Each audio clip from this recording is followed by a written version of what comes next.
Welcome to the CC-APAC Leader Talk. Thank you for joining us. Today I have only two speakers. Yeah, both of them from stay in Kuala Lumpur. Yeah, but Himli is based in actually from Singapore, and Kevin is in from Malaysia. So you can see the T-shirt, yeah, for Kevin. Yeah, it says branded CCM. Yeah. And Himli just have Idul Fitri, yeah. So just back from praying, yeah. Yes, yes, yes. In yeah, hopefully you already have a lunch today. So today we are talking about the leadership, yeah, team leader, supervisor, and how to driving performance through through the team, yeah. It's a very good topic. Hopefully, all participants enjoy the discussion with both of these speaker. I will facilitate and give opportunity for for all participants to ask question. But keep the question for later. So now I will introduce both of them. I think it's the best of it. They introduce themselves. So I give opportunity first to Himli. Yeah, maybe some of you is already well known this face because Himli is part of the judging of ICCA for 2 years sequence. Yeah, and actually, Himli is my best friend, my best teacher. Yeah, during I working with Avaya, 10 or 20 years ago. Yeah, 20 years ago in Avaya. Yeah, yeah. He teach me a lot of thing about the technology of Avaya during that time. But today, I think he have new roles. Yeah, so let give opportunity to him to explain what is his okay his job now. So Himli, time is Okay. yours. Thank you, Pandi. Yes, we are always learning. Yeah, as long as we are breathing, we are always learning. Yes, like Pandi says, we work together in the 1990s. Yeah, so long, and the friendship that we forged, it lasts until now, and that's what this world is all about. Yeah, business is about people. Yeah. Yeah. Business is not about the product. Business is not about the services that people buy from you. Business is about people. People buy people. And that's the reason of this topic. So let me introduce myself. My name is Himli Ali. I'm honored to be part of this important, very important, often forgotten subject, on frontline leadership. I have over Yeah. 30 years of experience in leadership, management, and sales facilitation across APAC region, and I've had the privilege of coaching and training professionals across diverse industries to unlock their potential. So, in terms of leadership, I'm a certified John C. Maxwell, Ken Blanchard, and also Marshall Goldsmith, and always building people first leadership culture. So I'm excited today to share some insights as to how we can equip and empower our frontline leaders. Because if we Mm. correct that frontline leaders' um, chemistry with their people, everything will be well. But if the frontline leaders is screw up, so the engine is not well run. So I look at these frontline leaders like an oil to the engine. But if you put the wrong oil, also the engine will not work. So I'm excited Mm. to do that. So passing back to you, Pak Andi. Thank you, Himli, for introduction. Yeah. So Himli very, I mean, that have a long experience in teaching people. Yeah, because as you know, basically during that time he teach me about the technology. Yeah, but now he's moving to people, people. Yeah, mindset. Yeah, leadership. Okay, thank you, Himli, to join us. And with me as well, Kevin. Yeah, from Malaysia, CCM. So because this is first time for me to I mean that get in touch with Kevin, so it's better to him to introduce himself. Go ahead. Thank you very much, Pandian. Good afternoon, everybody. It's also an absolute pleasure and honor to be part of this panel and to share, the experience across to everybody.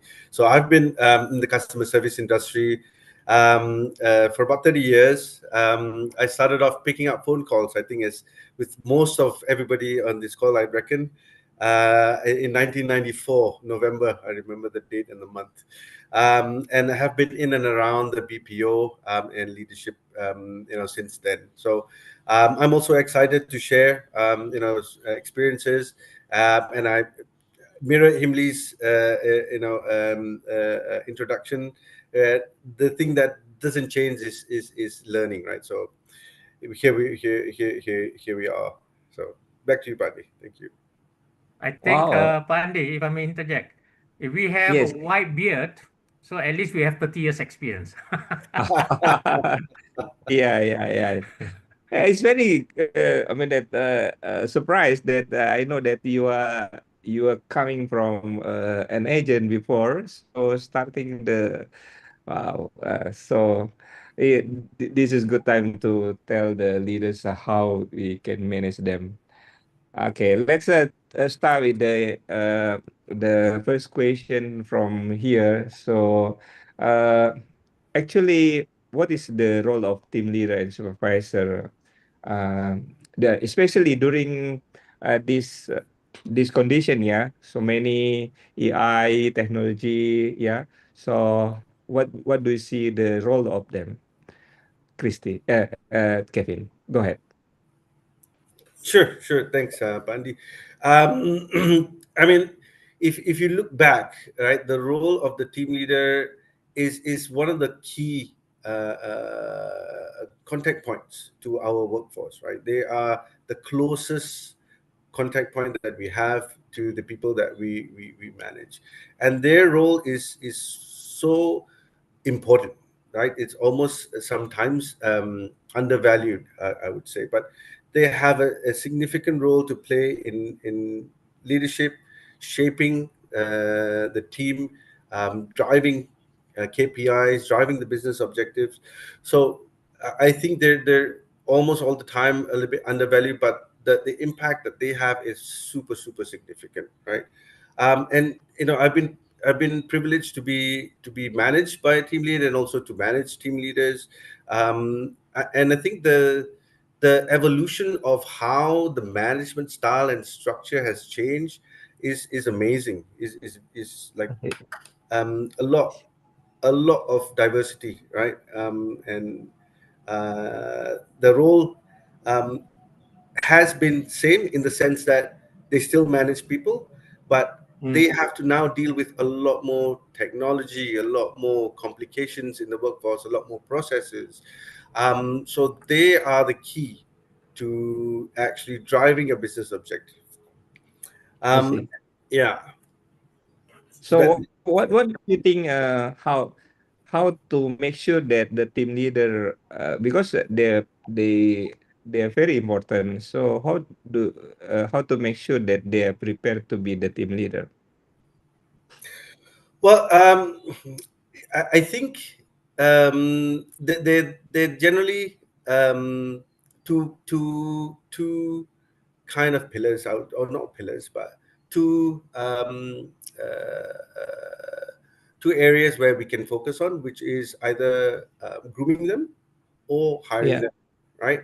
So if we look at and grooming, I would generally prefer grooming because it's sustainable. It's absolutely a wonderful thing to see, somebody grow within an organization. So I would say one of the important things to look out for is supporting them with learning. So whether it okay. be internal learnings that you have, and hopefully at this day and age, organizations should have internal certifications, internal learnings in any way, shape, or form, to be able to groom and develop.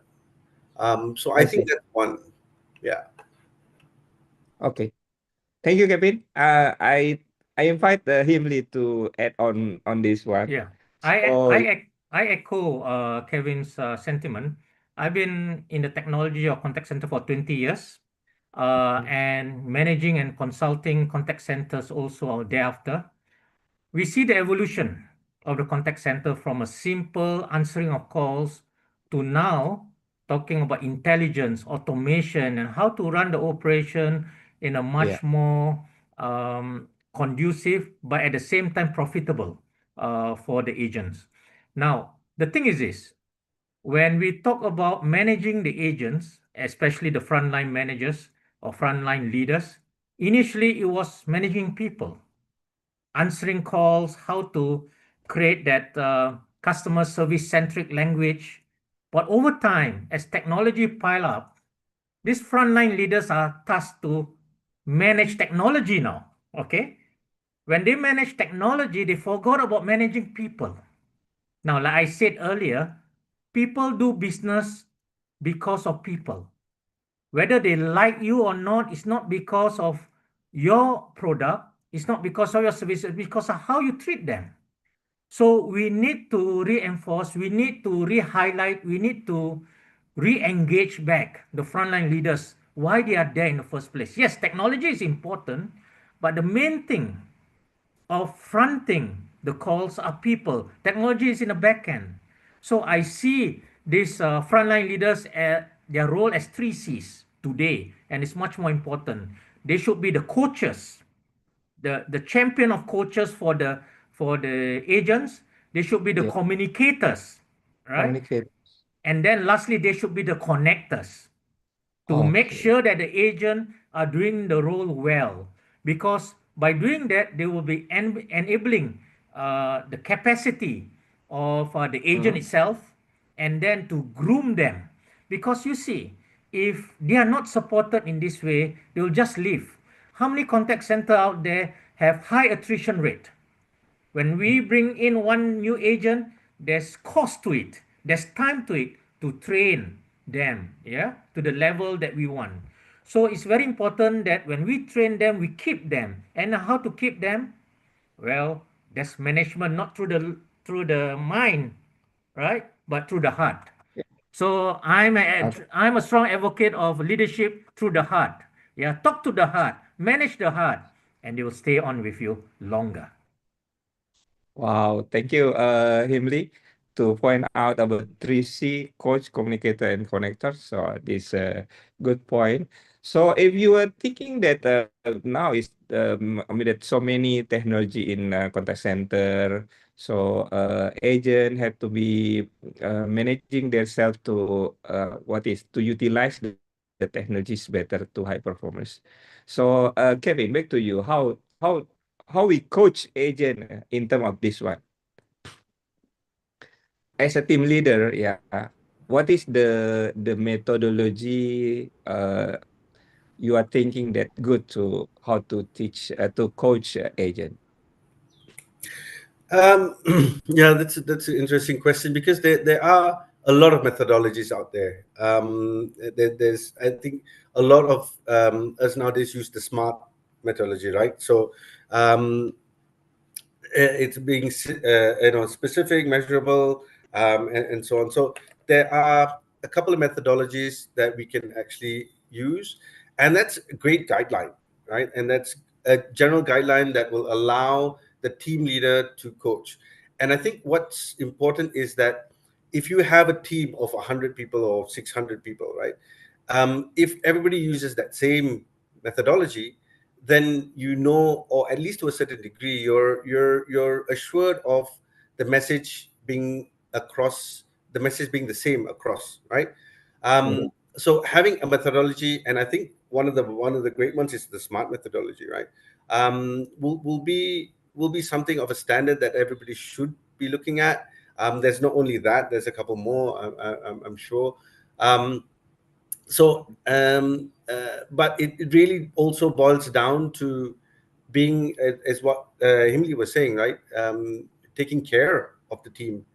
You can use whatever methodology you want, smart, not smart, and whatever. But the essence is really just making sure that you are caring to the people that you're leading.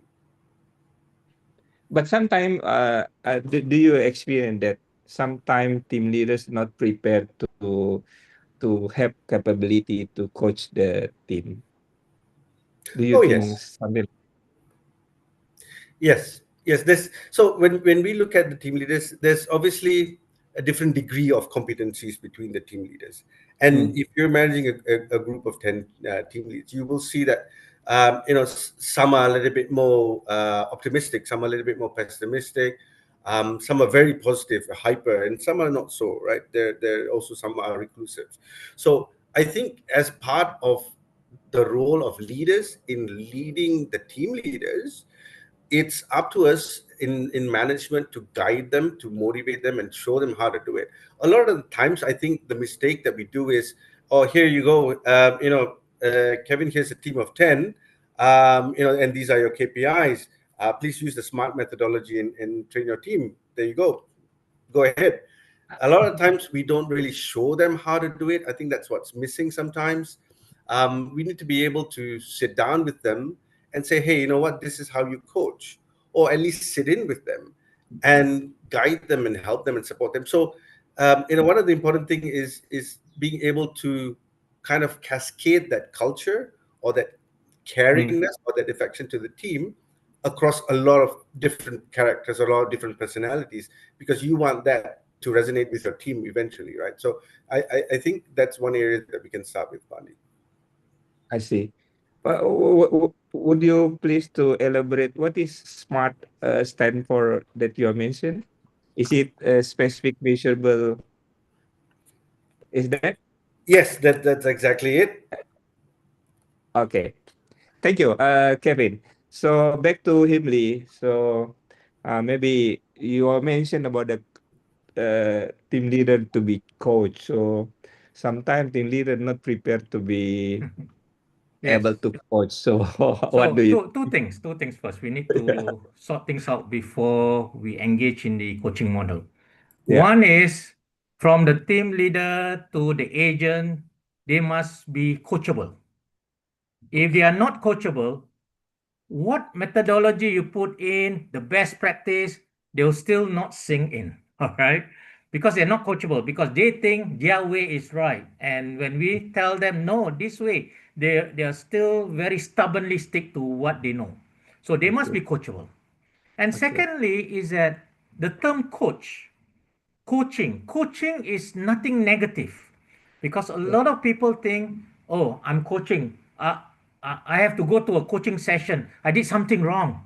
Okay, oh, I'm going to get punished, oh, my performance is being affected, my bonus is being affected because I'm being coached. No, no.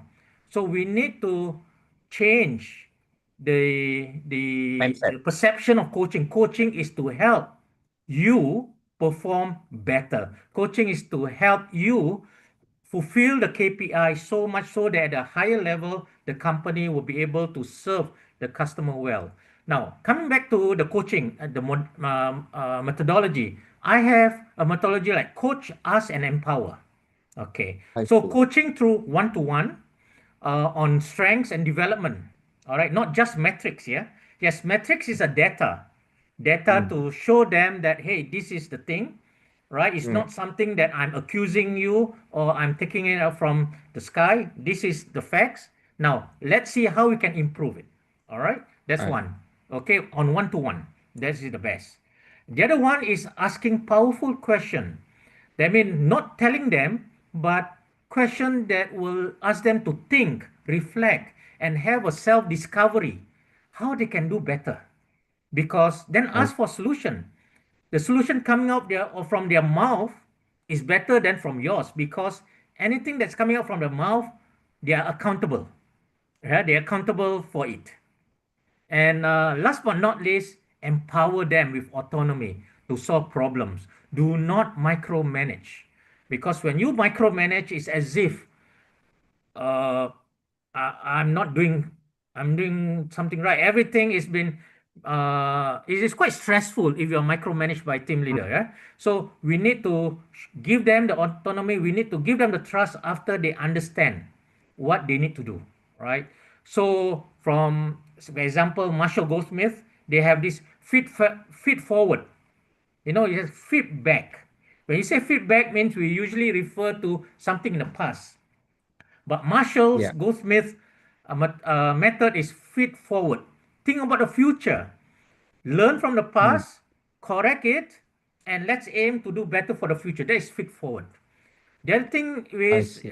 situational leadership. So I'm a situational leadership facilitator with Ken Blanchard. The way we manage them Mm. is four things. We don't manage the individual, but we manage the task that the individual have to execute. Four ways.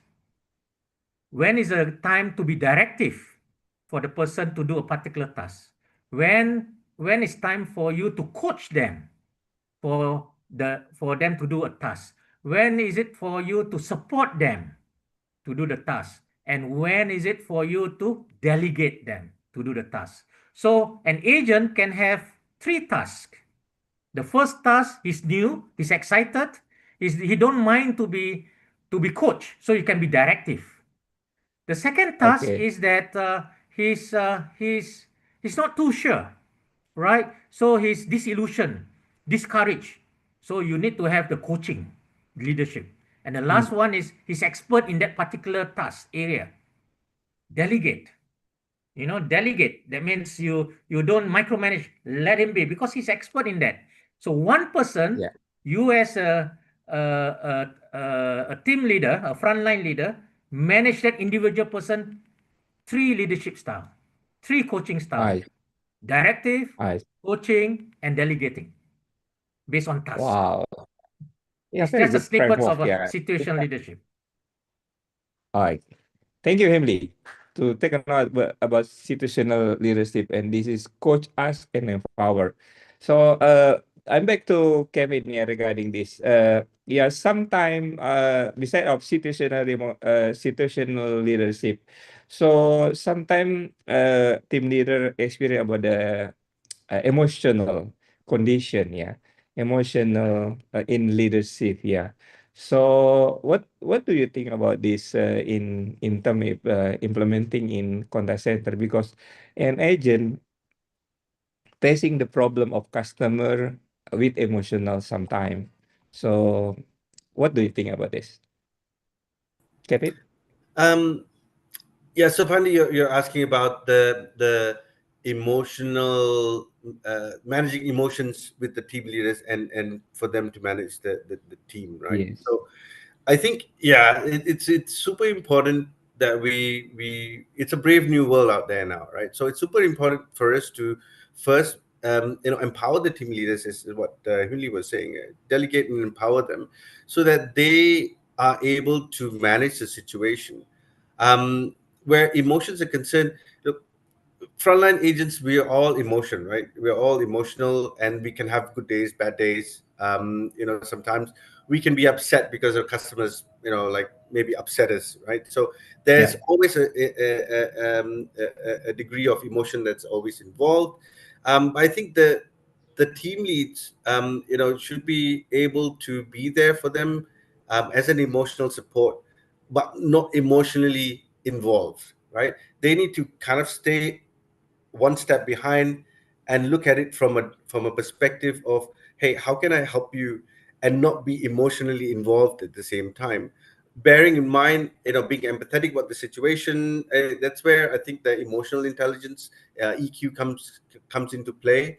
A lot of times some team leaders are naturally gifted, but sometimes some are not, right? So I think, and that's where I think, from management's perspective, we need to be able to kind of empower them, teach them, coach them, support them, and show them how to actually handle emotions with their agents. Um, but I think one important thing is the fact that we need to be there for them, to say, hey, you know what, I will let you manage your team, but if you need, come and see me. I'm here to support you. That support makes a lot of difference for a team lead, because then they know that, okay, my boss has my back, and I will do what I can to manage the team. So I think that's kind of fundamental, Andy, for team lead managing emotions. Yeah, it seems that we are already talking about so many things here. Smart, leadership and situational leadership. And now we're talking about emotional intelligence in leadership. So it's a lot of things around in leadership. And thinking about how we can inject this methodology into the team leader itself, because sometimes it's too many problem in contact center, and they never have time to learn. So what do you think, Himli? Yeah. Okay. I echo with what Kevin is saying, because Kevin is a frontline. Now, the thing is this: people come, people go, all right? I And when they go, it's not because of logic. When they go, it's because of the emotion, because they don't like something that's happening to them, or they don't like to be treated by their boss and all that. Yeah. So human beings are emotional. So as a frontline, they are grappled with not just managing individuals, not just managing technology, not just managing the business, but they are also managing the heart, the emotion of the agents, the individuals. And every agent has different emotion. But before they can do that, the frontline leaders need to be emotionally stable. All right. If they themselves are not able to be to have a high EQ, or not able to control their emotion, and they let go their wrath or their anger towards the agent, then the repercussion will be very bad. Yeah, and people will go out of that organization in no time. So first thing first, frontline leaders, they need to be trained, if they are not, how to control the emotion, how to inculcate the emotion, because they are the bedrock of an authentic leadership. Secondly, when they're managing the people, people come, people go. But remember, people come, they are from different generation. So we have from Gen X, we have people from Gen Y, the millennials.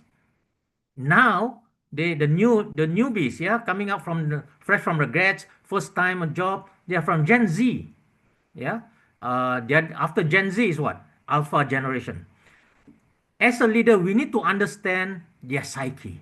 We need to understand their emotion, because different generation has different hot button to press, right? Because what is working for Gen X will not work for the millennials. What is working for millennials will not work for Gen Z. So you really need to understand. Sometimes the frontline are managing three kind of generation. So you cannot have one way fit all in managing all of them. You have to manage differently, because you press different button for different generation. For example, Gen Z is all about what's in it for me. All right. So it's more about I. So you focus on the agenda, how to make them be successful. The millennial, for example, they are on a holistic way. They want to solve the earth problem yesterday. As far as possible, they want to solve whatever comes. So provide them with the necessary resources. Yeah. Train them. And Gen X agent, they want stability. All right, don't rock the boat. Okay, just give me and I'll manage it. Yeah, don't tell me what to do. So different way of managing different kind of generation in the agent. But the baseline is emotional intelligence. You must know how to manage your emotion in all these three groups. see. I, Thank you. You if I want can to add? Go ahead. Yeah, if I can add to that, I think that's a very interesting topic that you mentioned there, Emily, and quite rightly so. On top of the complication of the generations, right? I've had the opportunity to manage different languages and different competencies in the BPO industry. So, we also have to have a sensitivity almost to cultural differences, because if you are in the BPO world and you manage agents from Japan, from Indonesia, from Thailand, from Cambodia, and Malaysian. There's a lot of cross-cultural differences, right? And I've had the opportunity to also work globally. So there's a lot of cultural differences with work culture as well. Some work cultures are a little bit more aggressive, right? Some are a little bit more laid back. So as managers and as team leaders, you need to be able to kind of see that and empower your team leads to know, okay, this is the culture that we're working in, because sometimes it can be a little bit of a shock, especially if you're managing a global team. We may not be sensitive to the culture of the Thais, for example, or Cambodian or Japanese. They all have their own cultures, and what they bring to the team is also something that we can kind of learn from. So I think that adaptability for team leads is super important. On top of the generational differences, we also have cultural differences. So that's another challenge, right? So I see. Good point, Kevin, because you are experienced about to managing multiple uh, culture, different countries. So, any tips from you? I mean, that to to manage of every single within this region, especially from maybe what is different advantage. Don't mention about negatively, but what is like Malaysia, Singapore, or Thailand? So go ahead. yeah, I think for me, if I were to give a tip, I would say, don't if you have a team of Japanese speaking agents, hire a Japanese team leader. Don't hire a Malaysian team leader and put him in the Japanese team, right? I mean, Okay. that's an extreme example, but we have more often than not sometimes overlook the cultural differences and just focus on competencies. That, okay, this guy is super competent. I think he will do well in if I put him with this team. Everybody speaks English, so what, right? What's the difference?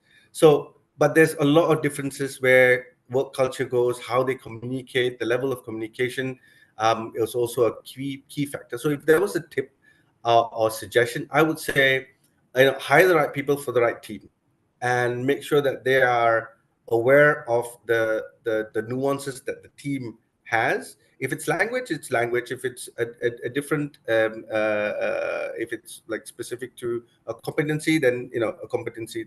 But that if there's a tip, then I would say that that's one of them. Okay. Thank you, Kevin. Himli, I think you already experienced about this handling multiple countries Yeah. and cultures. So, So I'm so what I'm do you in line think about with this? Kevin. You don't put nothing wrong with Malaysian chef, but asking a Malaysian chef to prepare a Japanese dish. All right. Uh, so by following the YouTube, yeah. But the thing is this, you need to empathize. You need to understand the culture and do not assume things. That's the greatest sin in any frontline leaders, to assume things. ASSUME, right? There's a saying, don't make it an S between you and me. Okay. So no assumption, please. If you do not know, just say you do not know. And then get the information, learn, and also probably get someone of that culture to really understand how to manage Japanese agent, for example, how to manage a Malaysian agent. Because sometimes it's because of cost factor, because of the dynamics, because we are living in a global world where people from different countries come across and working in one particular setup. And they may bring the technical skill set, how to handle customers. By the end of the day, they bring their DNA, their culture DNA with them. And sometimes this culture DNA become their decision-making process. Yeah, how to act, how to react, how to talk, how to serve, how to be emotionally active, and so on. So as a team leader, yes, there's another area to learn. But at the end of the day, always ask, if you want to know, always ask them, how would you do this work? How will you do it better? and just listen to them to Yeah. see whether it's a textbook answer, to see whether it's an experience answer, or to see whether it's a combination, including a bit of their culture, right? Because the way Japanese deal with the agent, especially where punctuality is concerned, is different from other region, right? And the way they play importance on metrics is different as well. Yeah. So, and then sometimes it's not bad, it's not good and bad. It's how we learn and maximize other people's Yeah. culture strength and try to include in your culture strength. Yeah. Thank you, Him. I also just want to add, really, I mean, that's not the silver bullet, right? It's not one solution fits all. One way. I've Yeah. seen so many successful teams that are cross-cultured, that has diverse, ethnicity, diverse background, diverse experiences, work very successfully. In fact, I experienced one team lead became a manager from the Philippines who managed a team in Malaysia, and he did so well. He was one of the best, and the team loved him, right? So it's not a silver bullet to say that you have to follow that rule of thumb or that suggestion. I've seen a lot of successful people. It really boils down, and I think Himli covered that as well, to just being able to manage the team and Yeah. having fundamentals, right?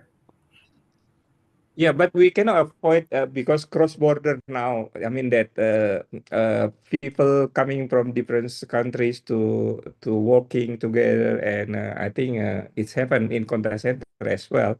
I know that some people moving to Malaysia, to Philippines, or Chinese, Vietnam, or moving to certain countries to handling contact center as well. So yeah, this is culture become challenging. Yeah. Before we continue, is it possible to give opportunity participant to ask questions? So Yeah, sure. to make them keep silent or give a comment of our discussion today. Go ahead. If some of you want to speak up, go ahead. Yeah, any of participant want to ask question? Or something like this. Or they can write in the chat. Okay, all right, in the chat, yeah. And if you want to ask further question to both of the speaker, I mean that we can write down your email of Himli and Kevin later on. So don't worry about that. Yeah. Or I want to ask all the participants, what is the one nagging problem that make you sleepless night in managing your team? All right. So put in the chat. What is the one thing that always in your mind, and you cannot sleep. You're very yeah, you don't have a peace of mind. That thing is I- always yeah. bothering you. Yeah, in managing people. Okay. What is the one thing? Right in the chat. But it's not my nightmare, yeah. Not It's nightmare. not Yeah, yeah, yeah. Okay, while waiting for the answer from the participant, so let's continue this one. Understand that there's a lot of changes. AI come, chatbot and everything. So, how to make this sustain for the team leader about the changes? So, who want to answer first, Kevin or Himli? Yeah, Okay. maybe Yeah. I Yeah, can, Kevin, or please, him. please continue. yeah. Kevin. Oh, Kevin. No worries. Yeah, so technology, we've come a long way, right? I remember back when I was answering calls, it was very simple. You had the phone, you had the buttons to press, you had one, maybe two different screens to kind of take care of, and that was it, right? And then everything started to evolve. But I think one thing's for certain, right? AI is not going to go away, right? So I think we should be in a position to embrace it and work with it, rather than either stall it or resist it to a certain degree. I think AI is hitting and is coming to us at every junction, at every point in almost everyday communication, to be honest. Like for me, I use AI to draft emails, to spruce it up, to tighten it. So it's something that's not going to go away. I think we need to embrace that and work with it. To what degree a company will adapt AI, it really depends on what industry you're in, I guess. But we need to start sending our team leaders, and our managers and our agents to kind of understand that AI is there to help, and it's not something that will take their jobs away. In the BPO industry, the general thought process is, oh, AI is coming, you know, where's could it reduce headcount? Am I going to lose my job? But I think we're seeing a lot of it being the other way around. In the BPO industry, it kind of complements. It allows agents to work a lot more faster, a lot more efficient, and provide better service. So there is definitely a rush to kind of keep up with AI and technology and how it's hitting the industry. But I think the continuous learning is one key factor in all of this. So yeah. Yeah, totally agree with Kevin. Because both the frontline leaders and the agents and even the management must understand that AI is not to replace individuals' job. So we need to get that right first because we don't want to create a climate of uncertainty, a climate of fear in the organization that, oh, AI is here, management is talking about AI, my job will be made redundant and I'll be shown the door. All right. So we need to, yes, AI is here to stay, but how can we harness AI to an advantage that it will help us increase our productivity? It will help us to serve our customer better. So that's how the management and the frontline leaders need to articulate it and reposition the technology in order to help the individual do the task even better.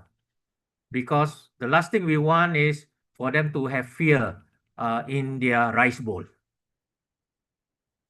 I see. Okay. So we can mention that but sometimes team leader too technical during this time, yeah, because a lot of things that can be handled by, let's say, application. So what do you think that if the team leader become too technical, not for people oriented? So I will say, if I were to start first, I will say step back, all right? Step Because at back. the end of the day, you are not managing machine. You are Okay. managing people here. The Yeah. machine and the technology is behind the scene to help these people be successful, to help the I operation be successful. So I step back. And as a team leader, use this technology to automate as much as possible, to make yeah. it easy for the agent to do the job. So all the Mm. mundane stuff, let it be done automatically in the back end, like reporting and all that, so that the agent can spend more time in building the relationship, in Yeah. building, the trust. Yeah, machine and technology cannot build the trust for a long Good. time. Yeah, it's transactional, but we need to get the agent be transformational in dealing with their client. Okay. So Kevin, you want to add on? Yeah, no, I absolutely agree with Himli as well, 100%. I think just to add on to that, I think the evolution of team leaders has changed quite dramatically because previously if there was a focus on competency, now the focus is less on competency, I reckon, and more on people management. So that shift has kind of taken place over the last, I don't know, 2 to 3 decades, I would say. And it's very, very important now that we have that we to be honest, we need to kind of take a step back and make sure that we pick the right team leaders. That's how it starts. I think to a certain degree now we cannot afford to have the team leaders that are not people people savvy. Yeah, we cannot afford to have that. Somebody to lead a team that's only focused on technical outcomes. So it's shifted more, and I think the people management side has grown a lot more since a couple of decades ago. So yeah. And I've experienced myself, Andy and Kevin, that they could be technologically brilliant, all right, excellent, Yeah. but in managing people, zero. All Yeah. right. Yeah. So management must also have the right KPI. Do not Yeah. just focus on technology and numbers, Yeah. but also have the culture of accountability on the team leader to manage people. Because at the end of the day, if they lose people, what will Yeah. happen? Who will serve the customer? Right? Yeah. Yeah. So, and Yeah. it's Sometimes. just cost. It costs to get new people. Yeah. Sometimes I mean that team leaders to focus on creating report and so yeah, administrative work because helping agent to do that and become escalation step of the agent. So do you think that this is not right, Kevin?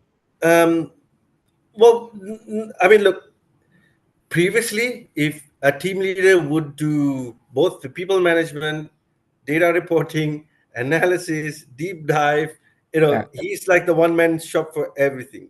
Now, I mean, like now we've created roles like BI, right? Your business intelligence team.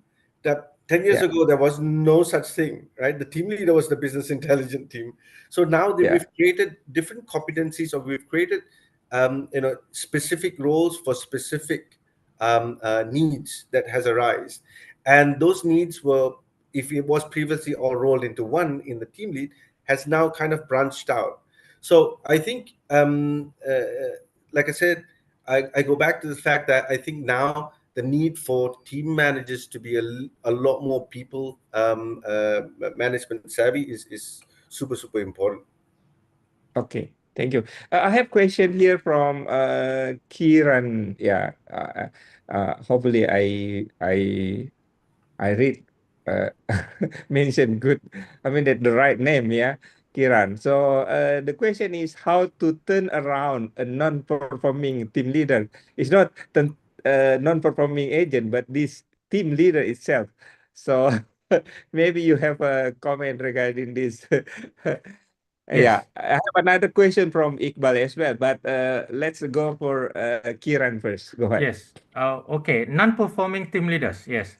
Now, we don't expect that the problem is also on the agent side. Could be on the team leader side. And if it's a team leader's problem, you have to address that immediately, or else, the rotten apple will spread. Now, first thing first, reframe the narrative. Don't have the blaming strategy here. Shift your focus from what's wrong to what's possible. So you can ask, for example, what do you believe is holding you back from being the leader your team needs? And we do not know what's happening. It could be a problem at home that he brought to the workplace, or it could be lack of skills, lack of uh, uh, a lot of changes happening, and that added stress, the demand of the management for reporting, for example. Yeah, so we need to clarify what's bothering, okay, and get the answer from him. Secondly, is clarify the expectation, clarify the goals again, right? Define and make sure they understand the KPI, and give them opportunity, the space to ask any doubts they may have. All right. And some of you will have a leadership scorecard and all. Yeah. So address that and align their role to the bigger purpose of the organization. For example, you can say you're here to build champions, not manage compliance. So build champion not only to yourself, but champion of agents here. And when your team become a champion team, that's a highlight to the management. And two more, it will be, for example, diagnose the gap. Yeah, it could be a skill gap, it could be emotional gap. Yeah. And on top of that, you could not only address the person, you can ask the other agents to you have a 360 feedback and how they feel about being managed by this team leader. And from the agent's feedback, then you could train, yeah, and or you can train and you can advise, you can be a mentor, you can coach. And last but not least, develop a growth plan for the team leader, right? So as so that they know that you are there to support them in terms of their growth, in terms of their career. It's not to bash them up, yeah. So give them an opportunity to change. But Yeah. obviously, if they don't change, then that's where you have to take out the the uh, the stick, right? Shape up or ship out, Yeah. right? There's only so much that the business can tolerate. So Yeah. sometimes you as a management need to make the hard decision if you need to, but you have to give them a chance Yeah. to be coached and to change. Is it possible because of wrong selection, It could promotion? be, or it could be along the way they are no longer interested in the role. It's become Okay. still. They may be excited, but along the way, with all these technology changes, their role, they feel insecure. Yeah. So when they feel insecure, that negative energy will be translated to how they manage their team. Okay. Kevin, you want to add on? Yeah, no, I agree with Himli there. I think without going down the road of performance management, which I think we all are capable of doing, um, to a degree, I think whether it's wrongly selected or whether there's a huge difference, right? So if the person's lost interest in doing the job, then it's a different story, right? Which means he has the competency, or he or she has the competency, but now lacks motivation, right? And the other one is not competent, but is motivated, right? There's two areas. So I would say if someone is non-performing, look really deep as to where's the root cause, where is it competency, are we talking about competency or are we talking about motivation? If it's a competency, I think motivation is a little bit more easy to manage. Competency is tougher to manage, right? Because it then comes to a point where the person does not have the skill to manage the team, or the person does not have the skill to kind of do the job that they're supposed to be doing. I would say, be very detailed, because one thing is start measuring, right? Whatever that you can measure gets managed. If you can't measure it, you can't manage it. So look at areas where you can kind of look at, say, hey, you know what, this is where your performance is at, right? And then let's target to improve that on a scale of 5% every month or every week. And then that's something that the person can kind of look forward to. At the same time, to be able to support the person with learning and development is also important. You will come to a point, unfortunately, where maybe you will say, no, this person, there's and the problem with management is that we can't take forever to to deliver, right? We have all tight deadlines, fiscal years and stuff that we have to meet. So I think to a certain degree we can micromanage, and a lot of the times, having them provide you information is kind of a way to kind of help them also see things. Example is, let's say if you ask your team lead, hey, send me a report every morning at 9 o'clock on CSAT. What that does is that it kind of forces that person to actually look at the CSAT, right? You get the report, it's fine. You see a number, but what happens is that team leader now looks at the CSAT because you need it. So then he looks at it and says, "Oh, okay. Oh no, something's wrong," right? So micromanaging will kind of help, but I think to a certain point, I think I echo what Emily was saying. sometimes it's just not a good fit. Okay, so I mean that I have experienced that some team leader maybe took the position just because of the what is better income of them, not because of they are able to do that, but sometimes because in the position in the organization, the next step of agent become team leader. Sometimes is challenging as well. So what do you think about this, Kevin? Maybe in your BPO. Sorry, I might have I missed mean the that question. some people they promote from agent to team leader just because of the salary. It's not because they're able to do that. Yeah. Well, yeah, no, that's unfortunately management setting the team lead up to fail, right?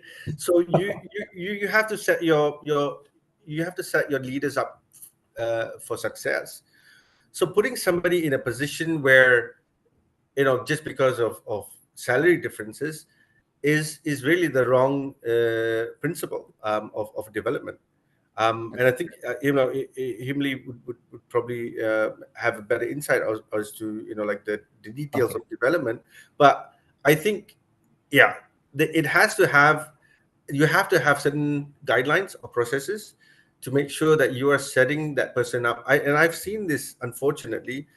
People Okay. get promoted and then not able to do it, and then they say, "I'm sorry, I just want to go back to being an agent because this is too Yeah, tough." I Right? see. So we have to understand the motivation, whether the person is equipped to be able to do it. A lot of times, a good agent is not necessarily a good team leader. I can tell you that from experience, Okay. because you can be great at something, but a team leader needs to take on responsibility and manage a whole different perspective of people, which somebody may not be able to because they are great at what they're doing, right? If like an agent that hits all their KPIs, might not be a good team leader. So that's one factor. And don't promote Okay. them just because they are good. Promote them because they are good and they are ready. A Okay. lot of people forgo about the readiness, Yeah. because like what Kevin says, team leader are managing people now. Yeah. Yeah. Agents are managing customers who they cannot see, Yeah. right? So we have to make sure that they're ready to the position. Yeah. I Yes. have two more questions here. So let me from Iqbal. This is from PDI. It's talking about as millennial leaders how we can proactively engage with Gen Z. Okay. Okay. Especially considering narrative around mental well-being and potential inter-orientation of leadership style to foster a supportive work environment. So you want to Okay. answer this Yeah. question, Himli? Let me answer the second question first from Oh, Ida. okay. All right. Second question. Yeah. Uh, okay. Okay. For example, we supervisor have a team leader, but our manager asked me to teach something to our team leader. However, this person seems displeased with it and think we are just giving her more tasks, which makes her feel burned. And could you give us some advice on how Okay. to be, Let me yeah, answer to be Ida first, and then Ida first? I'll answer Okay. Iqbal. Now, Okay. Ida, okay. When you approach someone because from the instruction of your manager, all right, approach someone with respect to how to make the person be successful in what you're going to tell them. All right. Because the fact is that your manager could ask you to tell, as a supervisor, to tell the team leader a lot of task oriented, and you translate it word by word, and the team leader will see it as additional task given. So what you need to Mm, translate it is how to get that directive from the manager and translate it into make him perform better, make him realize that he's improving, making ensuring that the he knows a bigger picture. This is a direction of the managers and management, and it's important for you to do this because of what? Yeah. So he knows that the task that he's going to do is not only a word from the supervisor, from you, but it's also from management because of what? Because of strategic Okay. initiative, movement, and all. Yeah. So when you approach a team leader, how you can make that to make him be successful and I feel up that you are there to give him not a role, not a task, but a situation that give him an opportunity to blossom, to show off that he's doing something for the management. So that's Ida. Yeah. Now with is Iqbal, just a quick one, Iqbal. I do a five prong approach. Okay, with Gen Z. Knowing Gen Z, they are they focus on mental well-being as very high. Yeah, psychological safety and inclusiveness. Okay, so manage okay. them and lead them with empathy, not ego. All right. So that's the first one. Second one, normalize mental health conversation. All right. Always check in on them. How is it? And always recognize any burnout early, because silence, I mean, they can be silenced because so you need to be able to detect, because and create a safe zone, a safe room for Gen Z to reach out to you. Okay. Thirdly, communicate in their language. Okay, for clarity, candor, and context. Okay, don't use your millennial language, because millennial language is encompassing. Millennial language is, you want to solve it, let's do it. But sometimes they are very individualistic. So be concise, be visual, and relatable. You want to tell story, make sure tell stories at their level, not your level, or else you will not sing. Number four, empower autonomy with accountability. They don't like to be micromanaged, yes, but make sure Gen Z own have ownership. All right, have ownership and set clear goals, but co-create together with them the how to do it. And last but not least, mirror and a model. Gen Z will mirror what you model. So if you're vulnerable, open to feedback, and show continuous learning, they will follow. All right. So what they will see you and then they'll model it, right? Because that's their way of training themselves to model you. So make sure you don't model a millennial and expect a Gen Z to follow. No, you model like a Gen Z, how Gen Z will I behave. okay. Thank you, Himli. Kevin, you want to add on? Go ahead. Yeah, yeah, no, those two are great questions and they're tough questions, right? And they're very, very, very realistic to the current environment and the world we're in at the moment, right? So if I look at Iqbal's question, um, yeah, we're now dealing with like the Gen Z who has different perspective, different views of the world, and so on. I think being aware is number one, right? What do Gen Z's like, right? The stuff that they want a coffee machine in the pantry. They want a small space where they can take pictures together, like a photo booth in the office. They Yeah. want sofas, a little thing like little stuff like that. Just being aware of your population and what generation they're in is the start, and then start looking at what they would like to do and Mm. what's important to them. Now, when it comes to mental wellness, you're saying potential interpretation of leadership styles. I think that can be solved with communication. A lot of times, how many town halls do we have in a year? How many skip levels do you have with your team? How many dialogue sessions do you open up for your team? If you have all of that, there's a lot of avenues to learn what they want. And I think Himli pointed out, right, the worst thing you can do is assume, right? It's great to get their feedback. Have Like in my current organization, we do what we call voice of agent every quarter. So every quarter, every feedback is taken from every agent that rolls up into like a literal work file that we have to kind of look at and kind of, well, so to speak, solve, right? Or, and that contributes, goes back again to them and say, hey, you know what? We heard you. Last quarter, you said A, B, C, D, E. You wanted to have a coffee machine. Guess what? We've got the coffee machine. So stuff like that, I think, is important, and it should not be just like, oh yeah, we do a mental awareness campaign once every 6 months.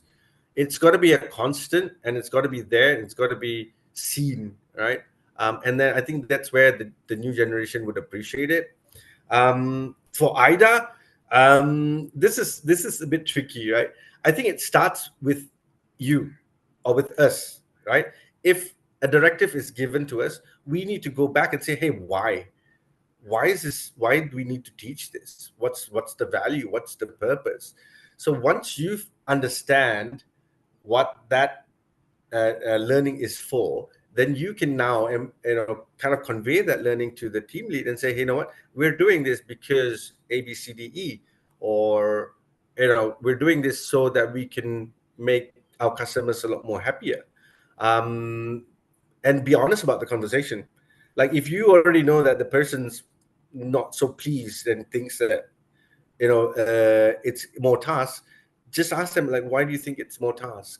Right? It's a lot to do with communication and communicating as well. So yeah, I hope that Oh, answers. yeah. I think Aida also talking about the bypass. Yeah, this is supervisor bypass by manager. So it's a lot of things, and team leader become uh, become challenging. Yeah, about a lot of requests from manager and supervisor as well. Yeah, Yeah. and when you see pushback, and when you see people resisting, there's always a reason. There's always a reason, right? So understand that reason before you start moving or telling them what to do, because that's the last thing you want to do. Like, okay, I've already told you what to do, go do it, right? And then you end up, and the person not end up doing it, you don't get the results. So what we generally seek is the results of any initiative that we do. So understanding or getting their buy-in is super important. Okay, and do you think that actually team leader right now is actually it's very open to new tasks, new project assignment, and so on, or they're more reluctant to very specific tasks when they're hiring or assigning before?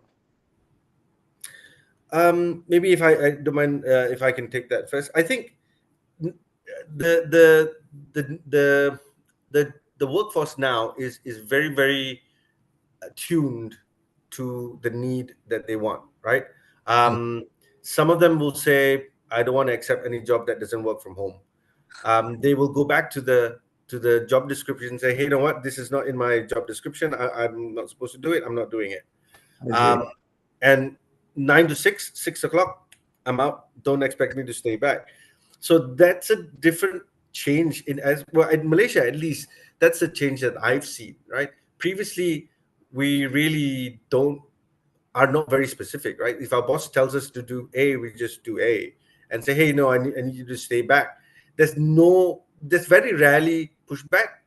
And like now we see the new generation, new workforce saying, no, 9 to 6 is 9 to 6. Don't expect me to stay back 1 minute more. And they're right. And they're absolutely right, because that's generally how the world works, right? So yeah, so there's a lot of shift in terms of culture and in terms of the workforce these days anyway. You're muted, Andi. Himli, you want to add on? No, I list down in the chat Okay, yeah, yeah. Yeah, seven things on Gen Z. yeah, And I think at the end of the day, they want someone to help them be successful. They want a coach. They don't want a yeah. boss to push them around. Yeah. Don't push them. Uh, I mean that enjoy the walking with them. Yeah.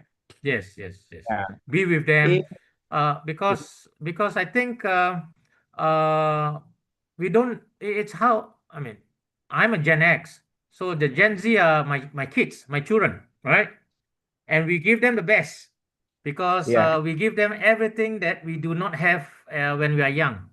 So they grow up to have everything at their disposal.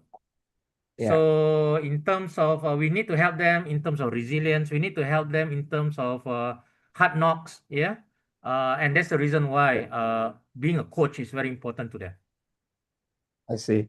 And even now, I play with game with them now because I'm Gen X. I used to be playing game with the computer, but now we are playing game with the mobile phone and PS4 5. You playing game with the Gen Z, yeah. Yeah, and the thing is this, from my experience, don't tell them what to do. Yeah. Step back. You'll be surprised. Tell them what to do and give them a deadline when to Okay. get it done. Then step back. You'll be surprised. They will give you what you want within the deadline because they are very, very resourceful. Yeah. And they have contacts. They use their digital intelligence to reach out to people just to get things done. But Yeah. if you give them a work and you micromanage them how to do it, you know what? You do it yourself. Yeah, yeah, yeah. But we still need to quality assurance about Yes, the definitely, result. definitely. Yeah, of course. As a Yeah, first cut. yeah. Yeah. Sometimes it's they are very fast, and after that it's finished. Even though we are, I mean that in the minute they finish about that, and after that we are quality assurance about the controlling the result of the work. Yeah, we need to fix something, and we talk with them to coach them how Yes. to make it better in the Yes. futures. Okay. Wow, it seems that the time, yeah, I mean that we still have 15 minutes to talk about this, but we need to move about what is the features, yeah, how to moving forward regarding this, especially in the contact center industry, but not only contact center, but of course in the service industries. How do you think the futures leadership of frontliner, yeah, uh, we can implement for them to anticipate and done. Go ahead, Kevin. Uh, yeah, that's a great question, Pandi. I think that's if if I can summarize it, I don't think there's a silver bullet, right? I don't think there's one solution. I think we should kind of stop looking at it as a silver bullet. So once we see that it's more complex, there's no one fix all, or there's no ultimatum, then I think then the mindset starts to change, and we kind of understand that, okay, what do I need to do now to have great leaders in my team, or develop great leaders, or find great leaders, whichever, right? And I think a lot of the areas that we look at, especially learning and development, I think is going to be super important. We have, for at least for contact centers or BPOs, we have COPC, Mm. which is a standard that we can kind of look towards, and having our team leads start to get certified is one step to allowing them to be more efficient, or to equip them. So that's one area, I think, learning and development. The other area is being aware of different skills and competencies that we need. A lot of times we put somebody in a position where they are not meant to be successful, I or see. they are less successful. So hire or look for specific skills that you need, that you know is important for your business, whether it be a contact center, or any other industry, right? So that selection process is super super important. There's some companies that adopt having assessments like huge amount of assessments before you join. I know one company that I joined prior had like a 4-phase assessment, including tests, presentation, and even to a degree like solving math problems. So there's a specific skill that the company is looking for, right? So if you don't have it, then you just unfortunately don't have it. But if you have it, then that becomes a preliminary assessment that you are right for the job, and you will be able to succeed in it. Kevin, do you think that it become more difficult to find a team leader position in the future? Yeah, well, yes and no. I think that's a great question. I For think you contact center, especially, yeah. I mean that it seems that become a problem for in the future to find the right team leader for this position. Yeah. yeah, and I can tell you, for example, in KL, the best team leaders, the organizations don't let them go. They don't. They will hold on to these team leaders, like a ball and chain. Um, so and they will. They. I mean, like we understand the importance so much so that we're willing to do whatever we need to retain these talents. But I think there are a lot more potential leaders out there. Um, I'm a huge advocate of grooming internally and looking out for leaders in your own teams. I think that's a really great way to be able to kind of help and manage that succession plan, so to speak. But unfortunately, sometimes we have to source new team leads. But I think, yeah, I think they are. It's just a matter of finding them, and it's specific skills for specific roles and jobs that you need. Okay. Thank you, Kevin. Himli. Um, Uh, okay. It's more demanding, but frontline leaders need to be open to learning. All right, mm, like what Kevin says, uh, because they require a hybrid leadership capability. yeah. What do I mean by that? A blend of technology fluency with emotional fluency. Okay. And as you can see, as AI and automation handle all the routine reporting and all that for the leaders, they need to, number one, orchestrate human technology collaboration. Number two, lead remote or hybrid team with high empathy and engagement. So sometimes and hybrid and remote contact centers agents is unmanageable because they are not ready. And thirdly, act as culture custodians in this fast changing environment. And one culture they need to inculcate is a culture of accountability. Okay. So the next gen frontline leaders isn't just operationally efficient, they are strategically human at the same time. They coach with data, they lead with the heart, is important. Yeah, lead with the heart and grow others while growing themselves. So they need to also grow, not just helping others to grow. They have to grow themselves. Or they grow, they don't let others grow. That is also wrong. Right? So yes, there's huge opportunity. I see the frontline leaders, and I am excited for them, but they must embrace this to make a difference, so that your customer that you are serving feel a transformational support in your team giving them, not the ordinary support.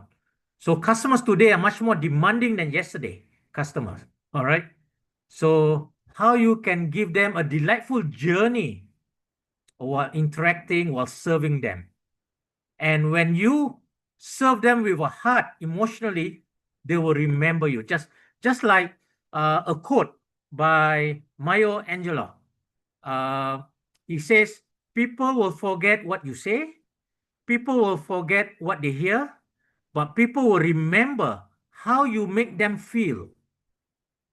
So, so a customer will remember the service if if the team, if the frontline leaders make the customer feel special. Okay. Wow, we are already talking a lot of things about leadership, but I mean that the time is almost at the end.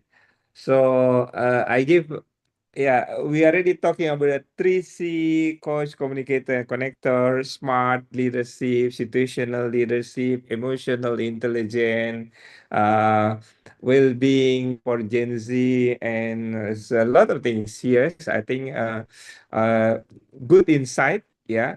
But hopefully we have opportunity to discuss more about leadership in the futures. Yeah. Yes, yes. So before we end, I think I give you opportunity for Kevin and Himli to give tips or summarize some comment regarding this. Go ahead, Kevin first. Sure. Thanks, Pandi. Yeah, I think one of the biggest challenge is to how do we shape the culture of an organization or a team to what we want it to look and be like. That's the most difficult part, right? Because if you're a caring organization, then it should that value should echo through every level until the agent level. So for me, the challenge is how to get everybody on that same page and to sing the same song, because we are dealing with people and people have emotions. So some people might not be able to kind of deliver the same culture or the same message that you want them to. And I think a lot of it starts with us as leaders. We need to show and kind of coach our next in line so that they can then coach their next in line, and it goes down, right? If you're dealing with the organization of 700-800 people, which I was fortunate enough to manage, it's very hard to pass that culture all the way down.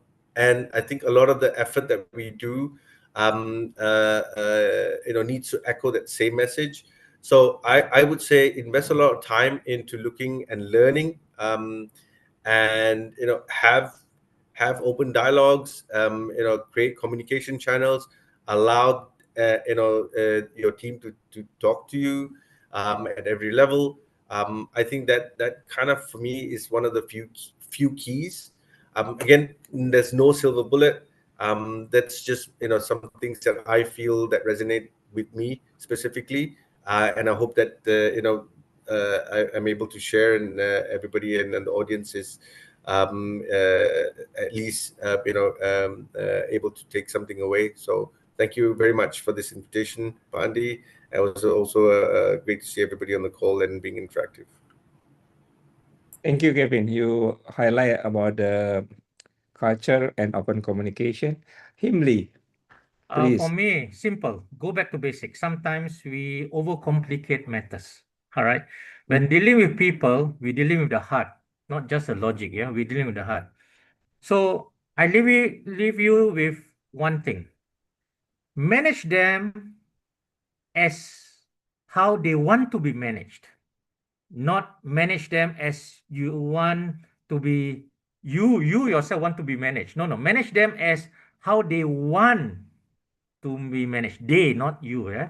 So manage them, because Gen Z wants to manage differently than millennials, than Gen X. Yes. So manage them as how they want to be managed.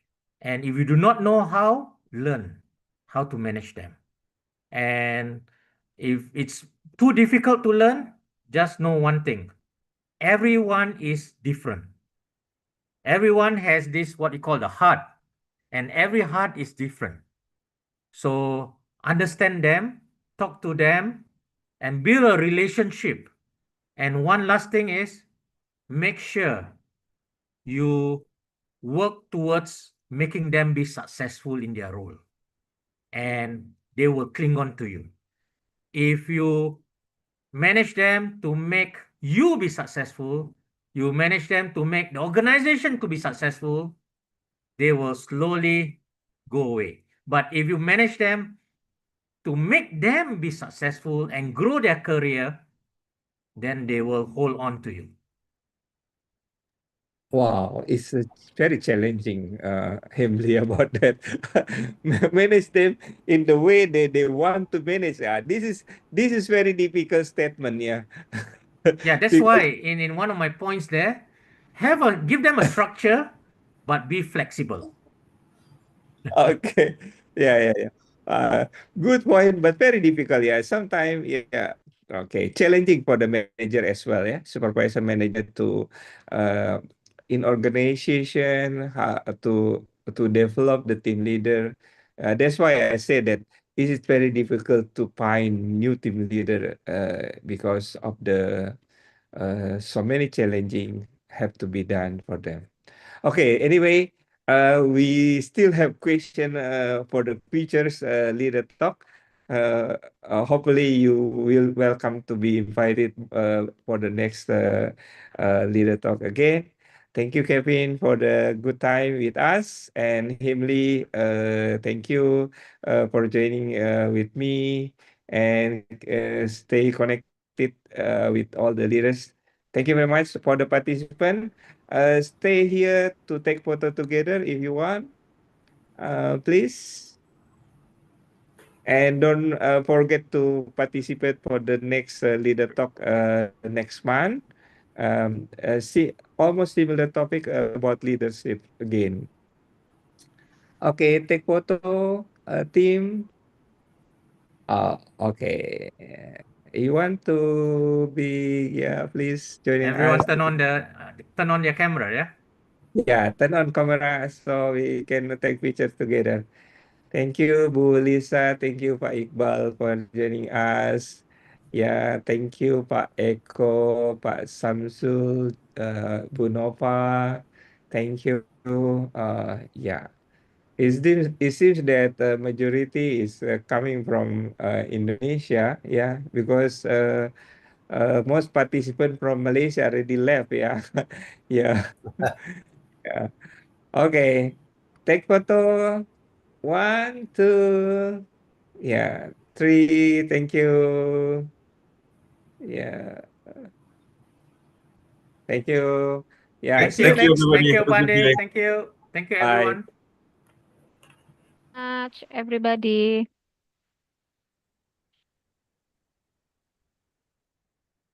Thank you, Himli. Thank you, Kevin.